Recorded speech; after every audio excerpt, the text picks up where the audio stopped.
অতিরিক্ত রাগে আবিরের তামাটে চেহারা রক্তবর্ণ ধারণ করেছে। চক্ষু যুগল ক্রোধে স্পষ্ট প্রতীয়মান হচ্ছে। ৫-৭ মিনিটের মধ্যে ভীষণ তাড়াহুড়াতে তৈরি হয়ে নিচে নামছে আবির। মেঘ পড়ার রুম থেকে বই খাতা নিয়ে রুমের উদ্দেশ্যে রওনা দিল। হঠাৎ সিঁড়ির নিচে সাইড হয়ে দাঁড়িয়ে পড়ে সে। আবির ভাই হুলস্থুল বাঁধিয়ে নামছে। মেঘ একদৃষ্টিতে তাকিয়ে আছে। মানসিক টানাপোড়েনে ভুগছে মেয়েটা। আবিরের সামনে বা আশেপাশে কোথাও দাঁড়াতে পারে না মেঘ। আবিরকে দেখলেই যেন খেয়ে হারায় বারবার। হৃদয় কেঁপে উঠে অষ্টদশীয়। কেমন অস্থির অস্থির লাগে। যেমন মারাত্মক চাউনি তেমন মারাত্মক তার চলাফেরা। মনে মনে এসব ভেবেই যেন ঘোরের রাজ্যে চলে যায় মেঘ।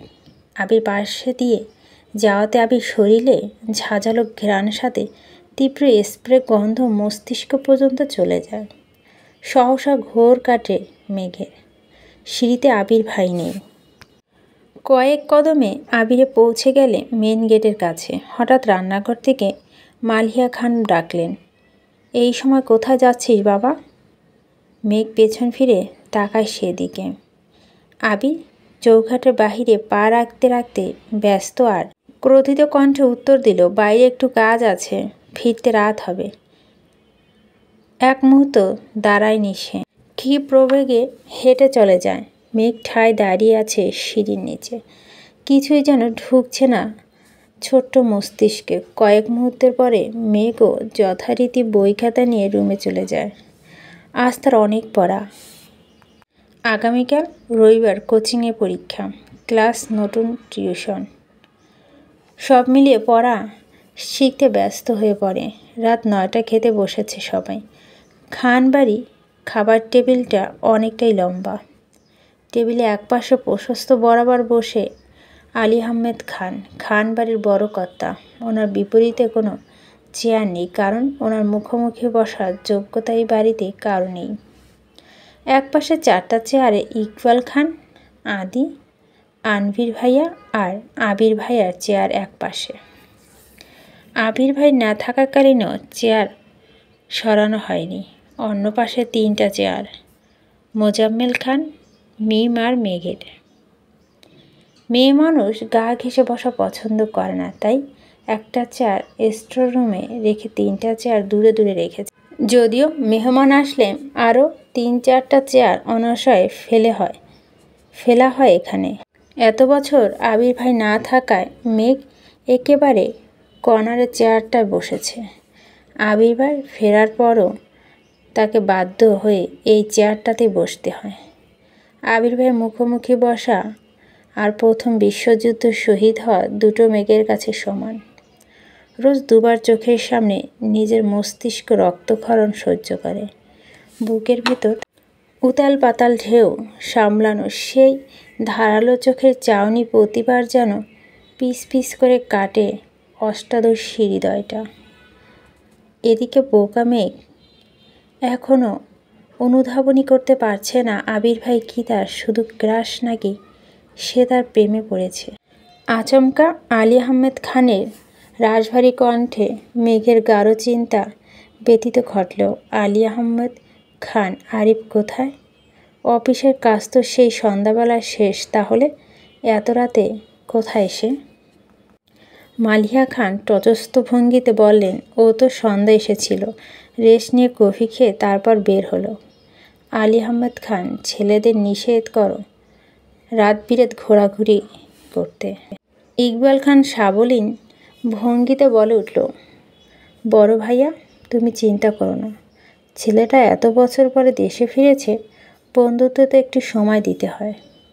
আলী আহমেদ খান চুপচাপ খাওয়া শেষ করলেও ওঠার আগ মুহূর্তে মেঘের দিকে তাকিয়ে বলো, শাহরিয়া কেমন পড়িয়েছেন মা? মেঘ নরম স্বরে বলল, আলহামদুলিল্লাহ ভালো পড়িয়েছে। আর কোনো কথা বললেন না। উঠে বেসিন থেকে হাত ধুয়ে নিজের রুমে চলে গেছে। তার কিছুক্ষণ পর বাকি 2 ভাইও যে যার রুমে চলে গেলেন। খাবার টেবিলে বসে বসে খাচ্ছেন খানবাড়ির 3 বাদর। মেঘ বড় বাদর, মিম হলো মেজ বাদর আর আদি হলো সবচাইতে ছোট বাদর। তিনজনের রাজ্যে গল্প মেতেছে। হালিমা খান এসে ধমক দিলেন, এই মেঘ, তোর কি এখনও বাদরামি করার সময়? 2 দিন পর পরীক্ষা শুরু হয়ে যাবে, পড়াশোনা বাদ দিয়ে আড্ডায় মজে থাকিস সব সময়। মেঘের প্রফুল্ল মুখটা তৎক্ষণাৎ মলিন হয়ে গেল। কোনো রকমে খাবার শেষ করে রুমে চলে গেল, পড়াশোনা মনোযোগ দিল। আবির কত রাতে ফিরেছে সে হদিস কেউ রাখেনি। তানবীর ফিরেছে 11টা, তখনও হালিমা খান অপেক্ষা করেছিল। তানবীর মাকে ঘুমিয়ে যেতে বললেন, তারপর হালিমা খান 12টা পর্যন্ত অপেক্ষা করলেন। আবির ফেরেনি, তাই বাধ্য হয়ে ঘুমিয়ে পড়েছেন। আবির ফিরেছে রাত 2টার দিকে। কোনো রকম ফ্রেশ হয়ে ব্যালকনিতে পাতা চেয়ারে হেলান দিয়ে আকাশের পানে তাকিয়ে আছে। দৃষ্টি নিবদ্ধ। দূরে ওই চাঁদের কিছুক্ষণ পর পর মেঘে ঢেকে যায়, আবারও আলোকিত হয়। আবির কী যেন ভাবে খানিকক্ষণ, তারপর গম্ভীর কণ্ঠে নিজেকে শুধালো, তুই কি কোনোদিনও শুধরাবি না? কেটে গেল আবিরের নির্ঘুম নিদ্রাহীন রাত। সকাল 8টার খাবার টেবিলে বসে খাবার খাচ্ছে মিম, মেঘ, আদি, তানবীর আর কাকামণি ইকবাল খান। বড় 2 ভাই ভোর সকালে অফিসের উদ্দেশ্যে রওনা দিয়েছেন। মেঘ মিমের সাথে ফিসফিস করে আড্ডায় ব্যস্ত।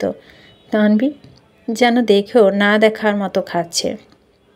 আগে হলে একটা ধমক দিয়ে বলতো, চুপ থাক। আজ যেন কিছুই করলেন না, তাই মেঘ আর মিম আপন মনে অল্প করে করে খাচ্ছে। মেঘের মনোযোগ ভাঙল কারো চেয়ার টানার শব্দে। মেঘ তৎক্ষণাৎ তাকালো।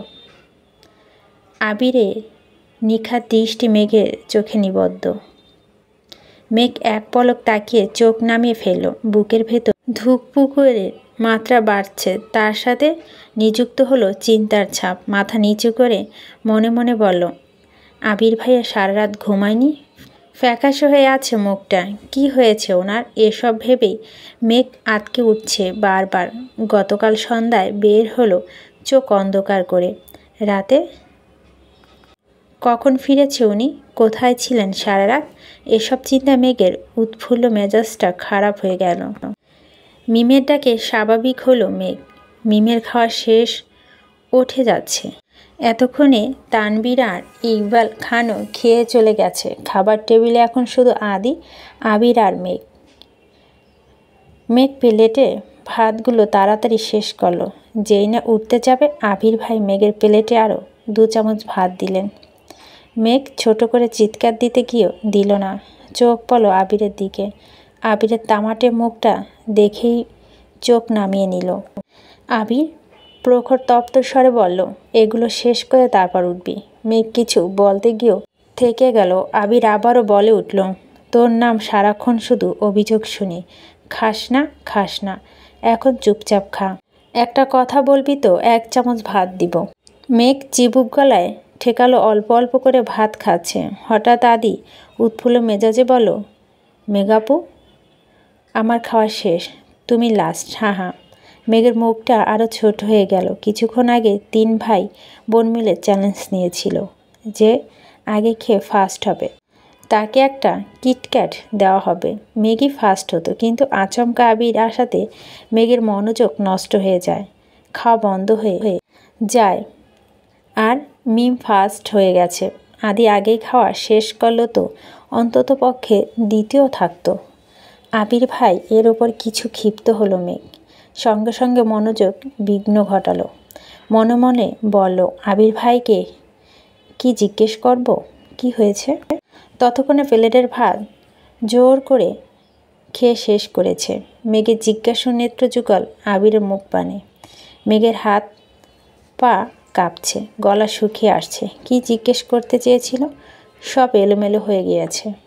আবির ভাইকে দেখলে প্রতিবার যেমন বুকের ভিতর কেউ ঢোল বাজিয়ে নৃত্য করে, আজও তার ব্যতিক্রম হলো না। মুখ দিয়ে টু শব্দ বের করতে পারছে না, গলা শুকিয়ে কাঠ হয়ে গেছে। চোখ নামিয়ে গ্লাস টেনে ঢক ঢক করে পুরো গ্লাসের পানিটা শেষ করলো। আবিরের এদিকে কোনো মনোযোগ নেই, সে তার খাওয়াতেই মগ্ন। মেঘ বসে থাকতে পারছে না আবির ভাইয়ের সামনে, তাই কোনো রকম কাঁপা গায়ে বেসিনে চলে গেল।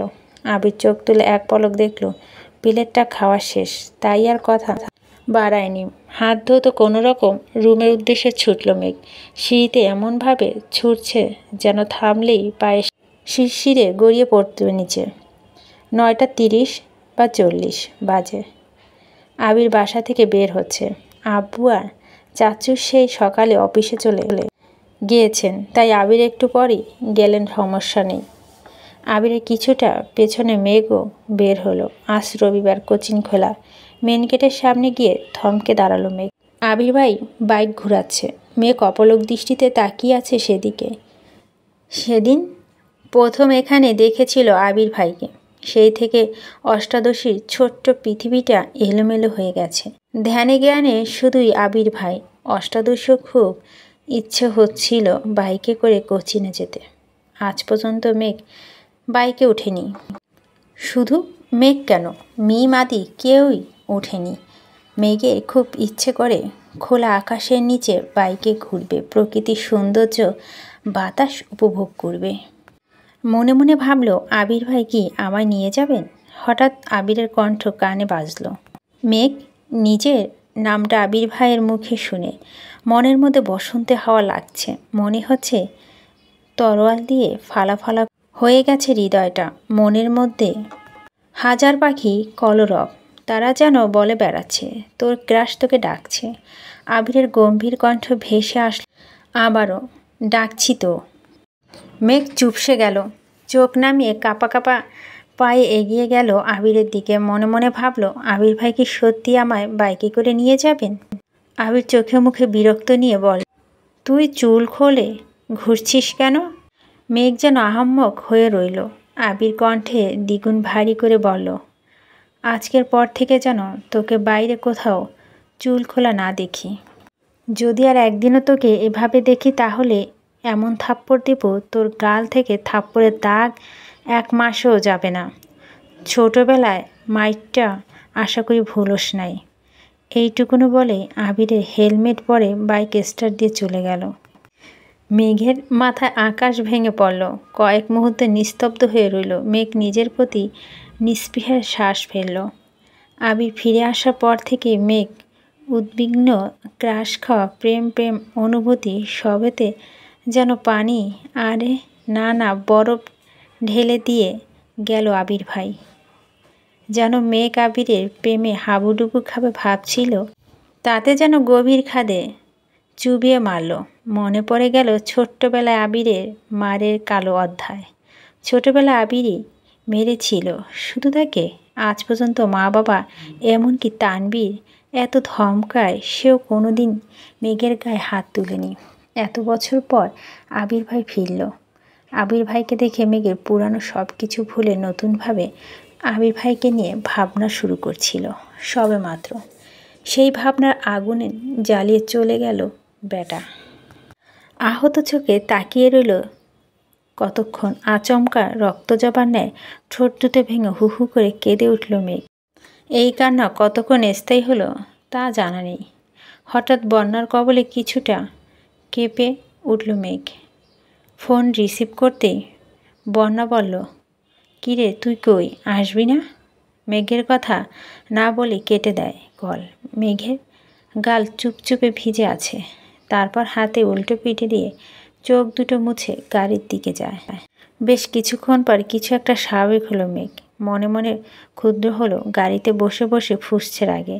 এসির মধ্যে বসেও যেন কপালে ঘাম ঝরছে মেয়েটার। রাগে ক্ষোভে উষ্ট উল্টালো। মনে মনে স্থির করলো, আর কখনো আবির ভাইকে নিয়ে ভাববে না। আবির ভাই সত্যিই হিটলার। তা না হলে আমার মতো নিষ্পাপ মেয়েটিকে শুধু শুধু মারার চিন্তা করতে পারে। আমি ওনার কোন পাকা ধানে মই দিয়েছি? অভিমানী কণ্ঠে মনে মনে ভাবল মেঘ। এইসব ভাবতে ভাবতে কোচিংয়ে পৌঁছে গেল। ক্লাস শুরু হয়ে গেছে 10 মিনিট আগে। বন্যা জায়গা রেখেছিল, তাই বন্যার পাশেই বসলো। একটা ক্লাস শেষ হওয়ার পর আর একটা ক্লাসের স্যার আসতে আসতে বন্যা মেঘেকে ফিস করে বলল, কিরে আসতে তো দেরি হলো কেন? আর তুই না আমাকে তোর ক্রাশ বয় আবির ভাইয়ের ছবি দেখাবি বলছিলি, কই দেখা? মেঘ করুণ দৃষ্টিতে তাকালো বন্যার দিকে, তারপর গম্ভীর কণ্ঠে উত্তর দিল, প্রথমত ওনার জন্য আমার আসতে দেরি হয়েছে। দ্বিতীয়ত ক্রাশ শব্দটা মনের মধ্যে চাপা পড়ে মরে গেছে। শুধু শুধু আমার জীবন থেকে 3টা দিন নষ্ট করলাম। এখন থেকে আমি শুধু পড়াশোনা করব, অন্য কিছু ভাববো না। মেঘের কথাগুলো বন্যা মনোযোগ দিয়ে শুনল। তারপর সশব্দে হেসে উঠল বন্যা। মেঘ তীক্ষ্ণ দৃষ্টিতে তাকিয়ে আছে বন্যার দিকে। বন্যা আবার আস্তে আস্তে ধীর কণ্ঠে বলল, আমি সেদিন বলেছিলাম ওসব ক্রাশ টাশ কিছু না, পড়াশোনায় মন দে। ঠিক হলো তো আমার কথা? এর মধ্যে স্যার ক্লাসে আসছেন।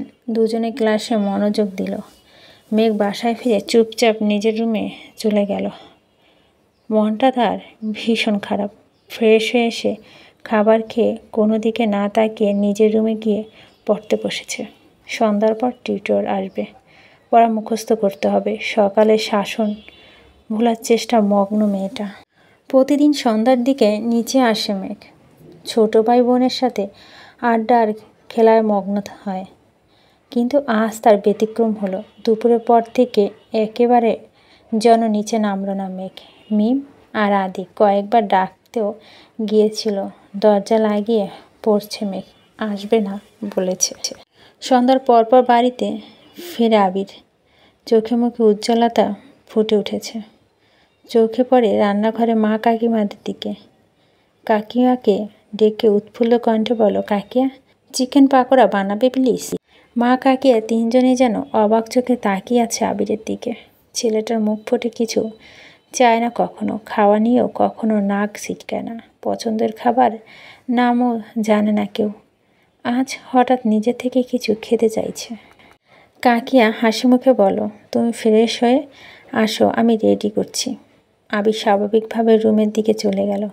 করিডোরে যাওয়ার পথে কানে আসলো মেঘের পড়ার শব্দ। অনর্গল পড়ছে মেয়েটা, শ্বাসও নিচ্ছে না মনে হচ্ছে। আবিরের ঠোঁট বেঁকে কিছুটা হাসলো, তারপর সবেগে রুমে চলে গেল। আবির বেশ সময় নিয়ে শাওয়ার নিল, 10 মিনিট রেস্টও নিল। তারপর কালো টি শার্ট পরে ট্রাউজার পরে রুম থেকে বের হয়। একটু সামনে আসতেই চোখে পড়ল মেঘের রুমের দরজা খোলা, মেঘ নেই। আবির নিজের মতো করে এসে সোফায় বসলো। ভাইকে দেখে মিমা মাদিকে আগে ছুটে পালালো, না হয় এসেই বলবে পড়াশোনা নেই। আবিরকে মালিহা খান কফি দিলেন। আবির কফি খেতে খেতে তানবীরকে কল দিল। কই তুই? তানবীর, আমি তো পার্টি অফিসে। ভাইয়া কোনো দরকার? আবির, কাজ না থাকলে তাড়াতাড়ি বাসায় আয়। তানবীর ভয়ে ভয়ে জিজ্ঞেস করল, কিছু হয়েছে ভাইয়া? আবির সশব্দে হেসে বলল, দূর কিছু হয়নি, চিকেন পকোড়া বানাচ্ছে কাকিয়া, খেলে তাড়াতাড়ি আয়। তানবীর, আচ্ছা আসছি। কথাগুলো না শুনলেও আবিরের হাসির শব্দ ঠিকই কানে এসেছে। পড়ার রুমে বসা অষ্টাদশীও বুকটা সঙ্গে সঙ্গে কেঁপে উঠল। নিজেই নিজেকে প্রশ্ন করল, আবির ভাইয়া হাসছেন? উনি বাসায় ফিরেছেন? তৎক্ষণাৎ মনে পড়ে গেল সকালের ঘটনা। সাথে সাথে মুখটা কালো হয়ে পড়া রিভিশন দেওয়ার ব্যস্ত হলো মেঘ। তানবীর ফিরেছেন 5 থেকে 7 মিনিট হবে। ফ্রেশ হয়ে নিচে এসেছে। এতক্ষণে চিকেন পকোড়া হাজির হলো সামনে। ফ্রিজ থেকে বের করে কিছু রান্না করার সময় সাপেক্ষ ব্যাপার তা তাদের জানা আছে। এজন্য ধৈর্য নিয়ে বসে বসে ফোন ঘাঁটছিল আবির। দুভাই আপন মনে গল্প করে পকোড়া খেতে ব্যস্ত। এদিকে মেঘ অপেক্ষা করছে টিউটর আসার জন্য। 40 মিনিট লেট, এখনও আসছে না। কি করবে বুঝতে পারছে না। পড়তে কিছুক্ষণ হাবিজাবি ভাবছে, আবার পড়ছে। তানবীর হঠাৎ ডাকলো, মেঘ এদিকে আয়। মেঘের ভাইয়া ডাক শুনে কিছুটা কেঁপে উঠল। তারপর পড়ার রুমে দরজায় দাঁড়ালো। হালকা গোলাপি রঙের জামা পরেছে, মাথায় ওড়না দেওয়া, পেট পিঠ সবটাই ওড়না দিয়ে ঢাকা। অনেক স্নিগ্ধ লাগছে মেঘকে। আবিরও তখনও সশব্দে হাসছে। তানবীর ভাইয়া আর আবির ভাই নিজেদের মধ্যে মশকরা ব্যস্ত। মেঘ দরজায় দাঁড়িয়ে আবির ভাইয়ের হাসিতে মগ্ন। 3 দিনও এই মানুষটাকে এতটা প্রফুল্ল দেখেনি সে। বরাবরই যেন গম্ভীর। সেই বাইক কেনার দিন একটু হেসে হেসে কথা বলার চেষ্টা করছিল, সেই হাসিতেই ক্রাশ খেয়েছিল মেঘ। আজকের হাসি ঘায়েল করে দিল মেঘকে। চোখ সরাতে চেয়েও সরাতে পারছে না। আবিরের চোখ পড়ে দূরে দরজা দাঁড়ানো মেঘের দিকে। কয়েক সেকেন্ড পরই হাসি তাকিয়ে চোখ নামিয়ে নিল আবির। তানবীর তৎক্ষণাৎ বলে উঠল, মেঘ পকোড়া খাবি? আয় খেয়ে যা। মেঘ যেন বড় সড়ো টাসকি খেল। ভাইয়া তাকে খাবার খেতে রাখছে। এতগুলো বছর এরকম ঘটনা তার সাথে কখনই ঘটেনি। তানবীর আবার ডাকলো, আয় খেয়ে যা, পরে পড়তে বসবি না। মেঘ দুপা এগুলো কি যেন ভেবে ঠায় দাঁড়িয়ে পড়ল। কিছুটা অভিমানী কণ্ঠে উত্তর দিল, তোমরা খাও, আমি খাবো না। আবারও পড়ার রুমে চলে গেল মেঘ। তানবীর আর আবিরও আর বেশি কথা বলল না। খাওয়া শেষ করে আবির নিজের রুমে গেল। তানবীর পুনরায় পার্টি অফিসে ছুটল। মিটিং আছে তার। ভাই ডেকেছে বিদায় মিটিং রেখে ছুটে এসেছে সে। মেঘ টিউটরের জন্য অপেক্ষা করল আরও 30 মিনিট। পড়তে পড়তে খিদে পেয়েছে তার। মাত্র খাবার হয়েছে, 8টা বাজেনি। মেঘ খেতে বসেছে, বারবার তাকাচ্ছে দরজার দিকে। টিউটর আসলে পড়তে বসতে হবে। খাওয়া শেষ হলো কিন্তু টিউটর আসলো না। তাই মেঘ বই খাতা নিয়ে উপরে যাচ্ছে। তার আম্মুকে বলে গেল টিউটর আসলে ডেকে দিতে। রাত 9টায় খেতে বসলো সবাই। তানবীর মিটিং শেষ করে বাসায় এসেছে। খাবার টেবিলে সবাই থাকলেও মেঘের কোনো হদিস নেই। তানবীর কাকিয়াকে জিজ্ঞেস করলেন, মেঘ খাবে না? কাকিয়া স্বাভাবিকভাবে উত্তর দিল, ও তো সন্ধ্যাবেলা খেয়ে উপরে চলে গেছে, বলল খিদে পেয়েছে। তেমন কথা নেই কারো মুখে। আবির কোনো রকম অল্প খেয়ে রুমে চলে গেল। গতরাতে ঘুমায়নি ছেলেটা। সারাদিনের ক্লান্তিতে ঘুম পাচ্ছে খুব, তাই রুমে গিয়ে শুয়ে পড়েছে। এদিকে মেঘ পড়ছে আর ক্ষণে ক্ষণে ঠোঁট উল্টে কান্না করছে। আবারও নিজেকে সান্ত্বনা দিচ্ছে, যেভাবে হোক চান্স পেতে হবে। অভিমানী স্বর বলছে, দূরে ভার্সিটি হলে ভালোই হবে, এই বাড়ি থেকে চলে যাব অনেক দূরে। ভাইয়া, আবির ভাইয়া, আমায় পাবে না বকত কিভাবে আর মারবি কিভাবে? তৎক্ষণাৎ মায়ের কথা ভেবে কান্না করে দেয়। মাকে ছাড়া থাকবে কিভাবে সে?